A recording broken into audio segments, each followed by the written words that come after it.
এখন দাঁড়িয়ে আছি খুলনার গুটুদিয়া অঙ্কুরচন্দ্র গোলদার বান্ধব মাধ্যমিক বিদ্যালয় কেন্দ্র।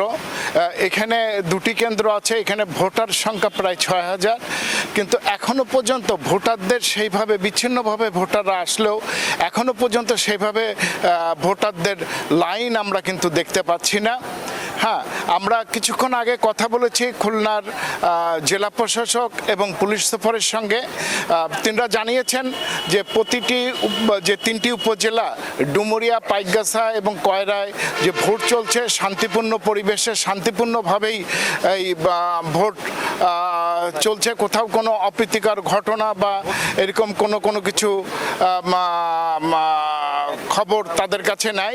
এবং তারা এটাও জানিয়েছেন যে আইন শৃঙ্খলা রক্ষায় ব্যাপক প্রস্তুতি তাদের রয়েছে নির্বাচন এবং নির্বাচন পরবর্তীতে। যেহেতু গুটুদিয়ায় এই যে ডুমুরিয়ার যে গুটুদিয়া কেন্দ্র থেকে আমি এখন করছি, এখানে জেলা প্রশাসন, পুলিশ প্রশাসন সহ টোটাল টিম তারা এই অঞ্চলটি পরিদর্শন করছেন।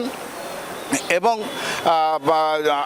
আমার সাংবাদিকদের পক্ষ থেকে প্রশ্ন করা হয়েছিল যে সম্প্রতি চেয়ারম্যান পদপ্রার্থী এবং ভাইস চেয়ারম্যান পদপ্রার্থীদের একে অপরের প্রতিপক্ষদের মধ্যে বেশ কিছু বিচ্ছিন্ন ঘটনা ঘটেছে, এর জেরে আরও কোনো বড় ধরনের বিশৃঙ্খলা ঘটবে কিনা।